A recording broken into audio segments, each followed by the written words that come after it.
Bismillahirrahmanirrahim. Assalamualaikum warahmatullahi wabarakatuh. Selamat pagi, siang, sore, dan malam untuk kalian yang sedang menyaksikan mengenai video yang akan Ibu tayangkan berikut ini.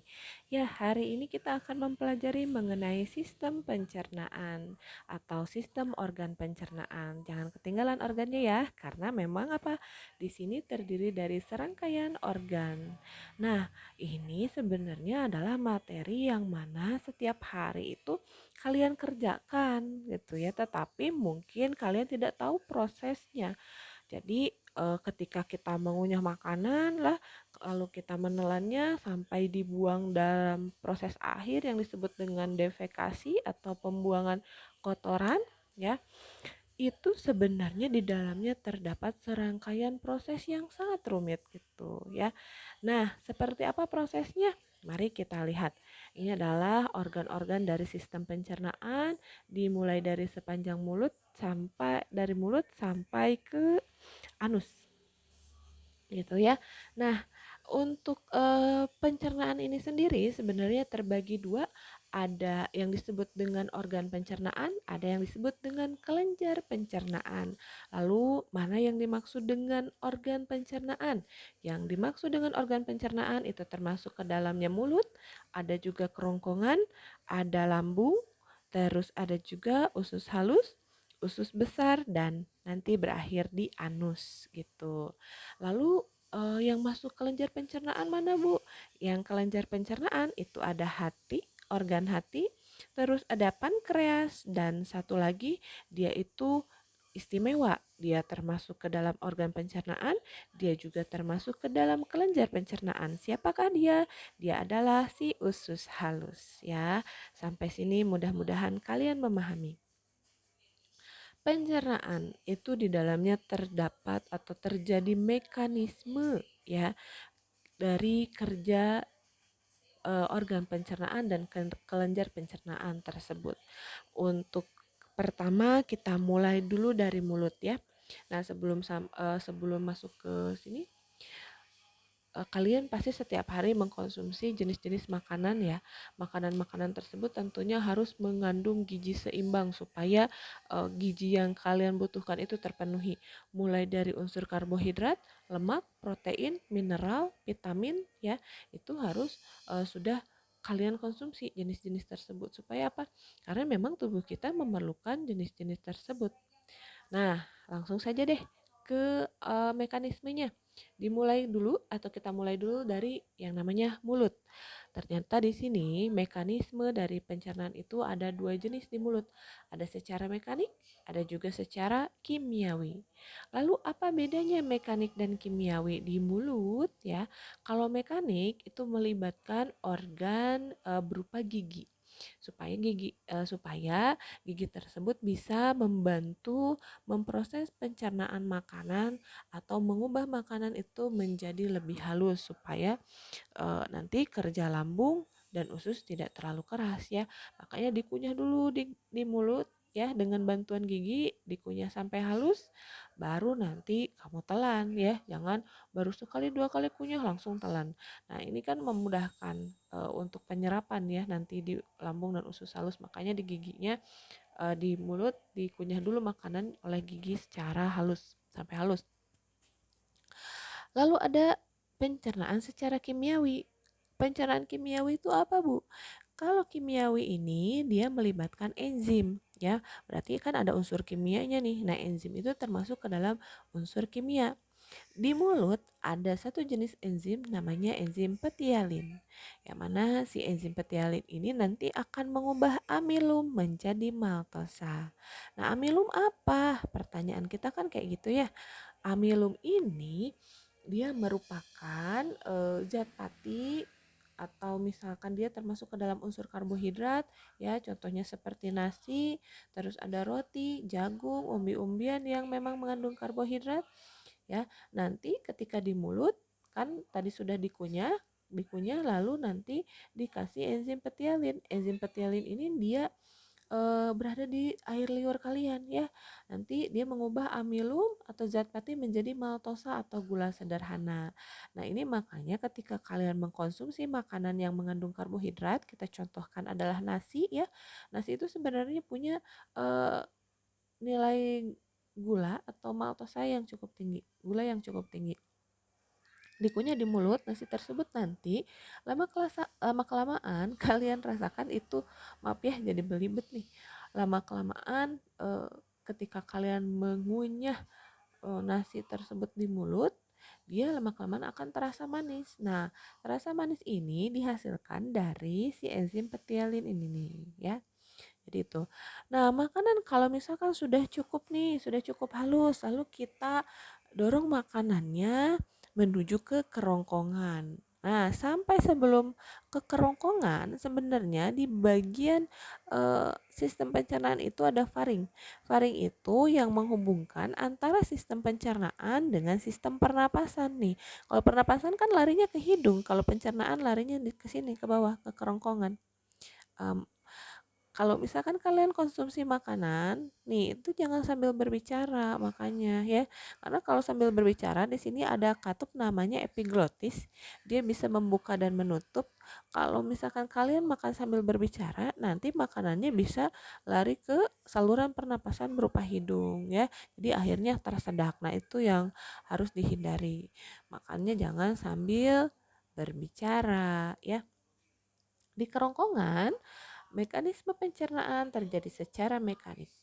Kan di sini mah nggak ada gigi ya. Lalu proses pencernaan mekaniknya kayak gimana? Pencernaan mekaniknya terjadi dengan proses yang disebut dengan peristaltik.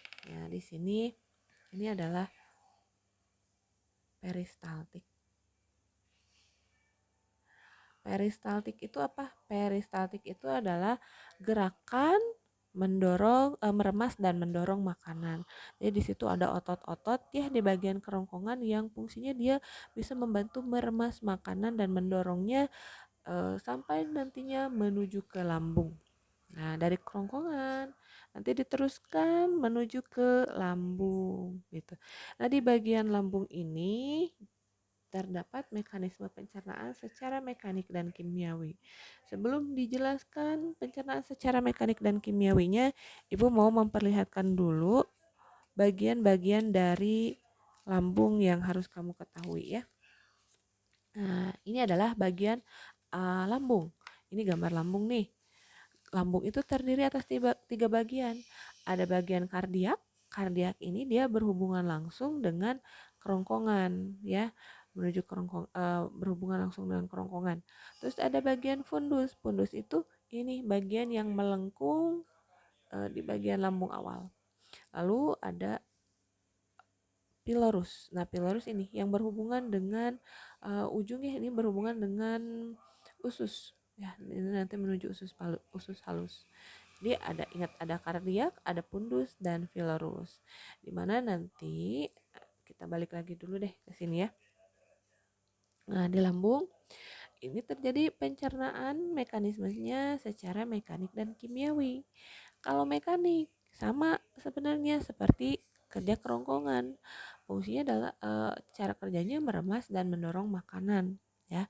Kalau secara kimiawi lagi-lagi sama dengan menggunakan enzim ya, unsur kimia berupa enzim. Enzimnya kalau untuk tadi di mulut hanya ada petialin, kalau di lambung itu ada beberapa. Ibu singkat menjadi perih ya. Perih. Sebenarnya di sini enzimnya ada dua, karena yang satu ini adalah HCl ya atau asam lambung. Nah, perihnya ini ibu kasih warna biru nih. P-nya itu untuk pepsin, R-nya untuk renin, dan H-nya untuk HCl. Nah, sebenarnya fungsi enzim itu untuk apa? Tadi di sana di atas ibu lupa ya, menjelaskan kalau enzim itu fungsinya adalah untuk mempercepat ya proses dari sistem pencernaan ya, dan dia juga membantu menyederhanakan unsur makanan yang kalian konsumsi supaya nanti bisa dipecah menjadi lebih sederhana. Kan nggak mungkin nih misalkan kita makan nasi nanti yang nyampe ke bagian tubuh diedarkan ke seluruh bagian tubuh tuh berupa nasi. Nggak bisa gitu ya, harus disederhanakan dulu supaya bisa diserap dengan mudah oleh tubuh. Nah, enzim pepsin ini dia mengubah protein menjadi pepton. Jadi kan kita selain mengkonsumsi karbohidrat, kita juga mengkonsumsi protein. Jadi protein yang kita konsumsi nantinya akan disederhanakan oleh si pepsin ini diubah menjadi pepton. Pepton ini juga sama sebenarnya unsur protein, tetapi unsur protein yang sudah lebih disederhanakan, lebih terurai. Lalu ada yang kedua renin. Renin ini fungsinya untuk mengubah protein susu menjadi kasein. Ini juga sama disederhanakan. Dan yang berikutnya itu adalah HCl. HCl ini merupakan asam lambung, fungsinya adalah membunuh kuman. HCl ini ya disekresikan oleh lambung ya untuk membunuh kuman.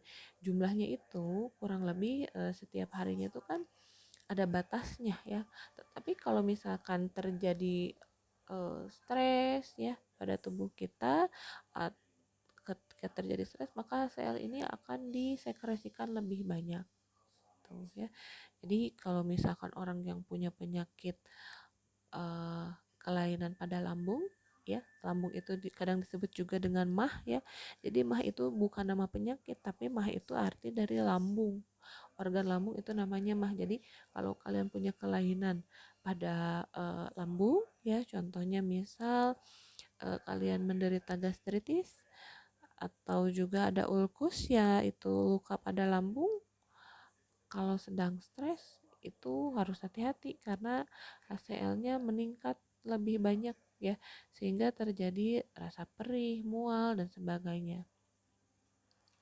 Selanjutnya usus halus nih. Usus halus ini yaitu pencernaan yang terjadi secara mekanik dan kimiawi. Ibu geser dulu ya. Nah, usus halus juga sama kayak lambung, pencernaannya secara mekanik juga secara kimiawi. Nah, secara mekanik itu sama dengan proses pencernaan secara peristaltik. Kalau kimiawinya ya itu secara menggunakan enzim. Nah, Ibu tadi sudah bilang ya, kalau usus halus ini dia selain organ pencernaan, dia juga merupakan kelenjar pencernaan. Karena apa? Di usus halus ini banyak namanya enzim. Banyak sekali enzim pencernaan yang terdapat di usus halus. Selain itu juga di usus halus itu terjadi proses penyerapan sari-sari makanan yang nantinya akan diedarkan ke seluruh bagian tubuh. Ini ibu singkat jadi masuklaeli, maknya untuk maltase, suknya sukrase, lanya laktase, e-nya untuk erepsin dan li-nya untuk lipase. Maltase ini, enzim maltase ini nantinya mengubah maltosa menjadi glukosa. Masih ingat nggak? Balik lagi kita nih ke mulut. Tadi di mulut amilum itu diubah menjadi maltosa kan ya? Nah, ternyata itu belum cukup sederhana untuk bisa diserap dengan baik oleh tubuh, tapi harus dipecah lagi. Maltase ini nantinya akan mengubah maltosa menjadi glukosa, menjadi glukosa. Terus sukrase mengubah sukrosa menjadi glukosa. Ini juga sebenarnya masih unsur gula ya, gula-gula sederhana. Laktase mengubah laktosa menjadi glukosa, berarti eh, glukosa itu lebih sederhana dibanding laktosa. Erepsin mengubah pepton ya menjadi asam amino. Nah, ini hubungannya sama ini nih tadi di lambung. Kan protein diubah menjadi pepton. Belum cukup sederhana untuk diserap oleh tubuh. Makanya kita sederhanakan lagi dengan menggunakan si enzim erepsin yang mengubah pepton menjadi asam amino. Lalu lipase ya, lipase ini enzim yang mengubah lemak menjadi gliserol. Nah, ini kan usus halus ya. Usus halus itu punya beberapa bagian. Nah, ini bagian dari usus halus. Ya, mudah-mudahan terlihat jelas. Ada terbagi menjadi 3. Ya, usus halus itu ada duodenum. Duodenum tuh masih berhubungan sama ini bagian yang dekat dengan lambung. Duodenum, yeyunum, dan ileum. Ya, nah di duodenum dan yeyunum ini di sini terjadi proses pencernaan secara mekanik dan kimiawi juga. Dan juga terjadi proses penyerapan sari-sari makanan nanti ya. Di ileum juga terjadi proses penyerapan sari-sari makanan. Nah, makanan nantinya kalau sudah nyampe usus halus, oh ya lupa nih ada kelenjar pankreas ya. Kelenjar pankreas ini dia mensekresikan enzim berupa singkatannya liat. Liatnya untuk li-nya lipase, A-nya amilase, dan T-nya untuk tripsin. Lipase nanti mengubah lemak menjadi asam lemak dan gliserol. Kalau amilase mengubah amilum menjadi glukosa dan tripsin mengubah pepton menjadi asam amino. Nanti di pankreas ini sebenarnya ya pankreas ini gimana cara mensekresikan enzimnya menuju ke usus halus gitu ya. Karena nanti ada salurannya ya, saluran dari pankreas mensekresikan enzim menuju usus halus nih. Ini juga membantu proses pencernaan yang terjadi di beberapa bagian organ sistem pencernaan. Terus kalau hati apa Bu? Tadi nih, hati ini fungsinya dia hati itu kan memproduksi atau menghasilkan zat empedu ya. Zat empedu yang disimpan di kantung empedu. Nanti ini fungsinya dia akan menuju ke bagian organ yang memerlukan untuk mengubah atau memecah eh, lemak ya. Jadi lemaknya ini disederhanakan dulu karena pencernaan lemak itu beda dengan yang lainnya ya, dengan unsur makanan yang lain perlu kerja ekstra, makanya dibantu oleh si cairan empedu itu ya. Cairan empedu nantinya disekresikan atau dikeluarkan menuju organ pencernaan untuk membantu memecah lemak. Nah, sampai sini belum selesai ternyata ya, belum selesai karena makanan nantinya yang sudah dicerna secara mekanik dan kimiawi di usus halus ya, kan ini sudah disederhanakan nih, unsur-unsur makanannya sudah terbentuk sederhana. Makanya tugas dari usus halus selain dia melakukan pencernaan secara mekanik dan kimia, di sini pun diserap ya sari-sari makanan tersebut ya nantinya menuju kapiler-kapiler darah untuk diedarkan ke seluruh bagian tubuh. Jadi ingat, makanan itu bukan cuman lewat aja dari mulut menuju perut langsung dibuang, enggak ya, tetapi sari-sari makanan yang dihasilkan dari sistem pencernaan ini nantinya akan diserap menuju kapiler darah dan diedarkan ke seluruh bagian tubuh untuk proses metabolisme yang lainnya. Makanan dari usus halus ini nanti akan menuju ke usus besar. Nah, ini usus besar. Dibilang usus besar karena besar ya. Ukurannya lebih besar dibanding usus halus. Nah, di usus besar makanan sudah tidak mengalami lagi pencernaan secara kimiawi ya, udah nggak ada nih, udah nggak ada yang diserap. Karena apa? Sisa-sisanya cuman ampas-ampasnya, hanya di usus besar itu cuman terjadi proses pembusukan makanan saja, yang dibantu pembusukan makanannya itu oleh bakteri berupa bakteri Escherichia coli yang membantu membusukkan sisa-sisa makanan ya atau ampas-ampas makanan. Ini kan udah nggak dipakai lagi nih, makanya harus dibuang aja. Kalau yang udah nggak dipakai oleh tubuh dibuang aja melalui proses yang disebut dengan defekasi. Defekasi itu adalah proses membuang kotoran itu dari hasil sistem pencernaan ya. Nah, mungkin itu yang bisa Ibu sampaikan mengenai organ dari sistem pencernaan manusia. Nanti berikutnya ada pencernaan yang terjadi pada hewan. Beberapa hewannya, salah satunya ini adalah sapi yang merupakan jenis hewan ruminansia. Dia memiliki kekhususan uh, mengenai proses sistem pencernaannya karena dia terdiri atas beberapa lambungnya. Kalau manusia cuma satu, kalau si hewan ruminansia ini dia punya 4 jenis lambung ya. Nah, mungkin untuk yang sekarang cuman ini saja dulu. Terima kasih atas perhatiannya. Mudah-mudahan apa yang Ibu sampaikan bisa dipahami oleh kalian ya. Terima kasih. Wabillahi taufiq wal hidayah. Wassalamualaikum warahmatullahi wabarakatuh. Selamat pagi, siang, sore, dan malam.